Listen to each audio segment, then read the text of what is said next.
एक एक करके जो आपने सारी बातें रखी हैं, आपने कहा कि अकाउंटेबिलिटी होनी चाहिए और सारे ऑफिशियल्स पे स्ट्रांग एक्शन होना चाहिए। ये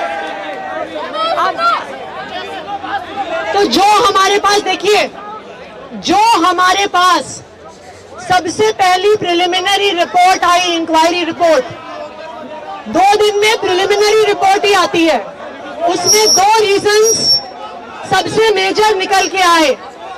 सबसे पहला रीजन, 1 मिनट पकड़ लेंगे आप, सबसे पहला रीजन ये निकल के आया कि जो ड्रेन था जिससे पानी की निकासी होनी थी, उस ड्रेन पर सारे कोचिंग सेंटर्स ने इंक्रोच कर लिया था, इसलिए पानी बहकर नहीं जा रहा था। ये इंश्योर करना कि इंक्रोचमेंट ना हो, ये हमारे फील्ड लेवल ऑफिसर्स का काम होता है।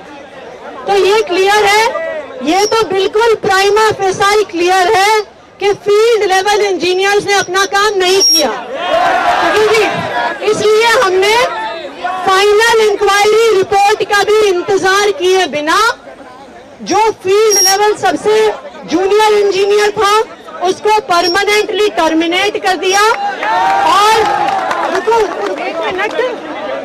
जो असिस्टेंट इंजीनियर था उसको सस्पेंड कर दिया।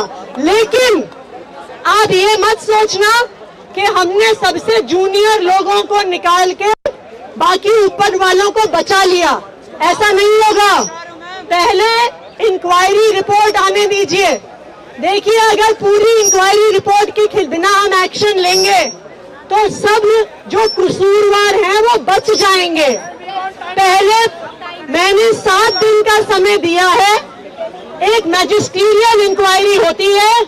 आप लोग यूपीएससी की तैयारी कर रहे हैं, सीआरपीसी के सेक्शन 2G में बनती है वो, और ये जो भारतीय नागरिक सुरक्षा संहिता में बनी है उसके सेक्शन 173 में एक मैजिस्ट्रियल इंक्वायरी का प्रावधान होता है। वो कोर्ट ऑफ लॉ में एक लीगल इंक्वायरी होती है, वो सिर्फ किसी एक अफसर के साइन से नहीं होती, वो क्रिमिनल प्रोसीजर कोड के तहत होती है।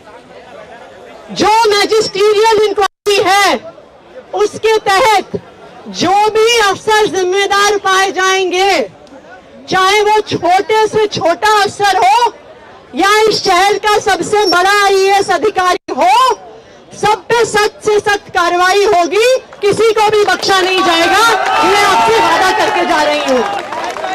लेकिन जो बेसमेंट में लाइब्रेरीज चल रही हैं या जो भी वायलेशन किया जा रहा है उस पे सख्त कार्रवाई होनी चाहिए।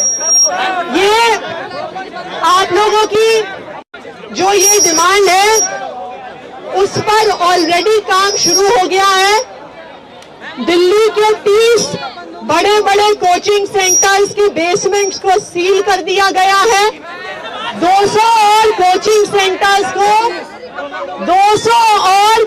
सेंटर्स को शो कॉज नोटिस दे दिया गया है। नोटिस के बाद 48 घंटे का समय देना होता है, 48 घंटे के बाद उनको भी सील कर दिया जाएगा। लेकिन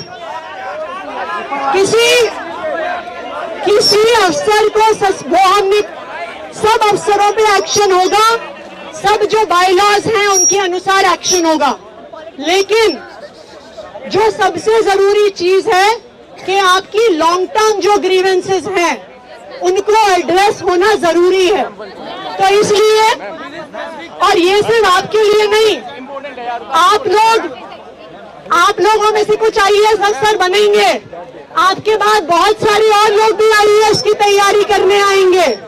तो अगर एक बार हम सिस्टम को सही करेंगे तो आने वाले सभी यूपीएससी एस्पिरेंट्स के लिए सिस्टम ठीक होगा। ये लड़ाई सिर्फ आपकी नहीं है, ये लड़ाई इस देश के सारे यूपीएससी एस्पिरेंट्स की है। तो आपके यूपीएससी एस्पिरेंट्स के लिए और आपके अलावा जो बाकी कोचिंग सेंटर्स में भी लोग तैयारी करते हैं, बैंक के एग्जाम की, जेईई नीट की, उन सब के लिए जो आपके सारे इश्यूज हैं, which includes regulation of fees, जो आपकी इश्यूज हैं, रेंट, ब्रोकरेज, जो आपके इश्यूज हैं, हाई इलेक्ट्रिसिटी कॉस्ट, जो ग्रीवेंस रिड्रेसल मैकेनिज्म की आपकी डिमांड है, उसके लिए दिल्ली सरकार एक coaching institute and other allied businesses regulation का कानून लेकर आएगी। आज हमने उसकी घोषणा करी है, जो कोचिंग इंस्टीट्यूट्स को रेगुलेट करेगा और उसके एलाइड बिजनेसेस, चाहे जो आपका रेंट हो, चाहे ब्रोकरेज हो, उससे सारे जुड़े हुए इश्यूज को रेगुलेट करेगा। ये आपको एक परमानेंट सोल्यूशन देगा। लेकिन इस एक्ट को बनाने में हम चाहते हैं कि आप लोगों का भी योगदान रहे।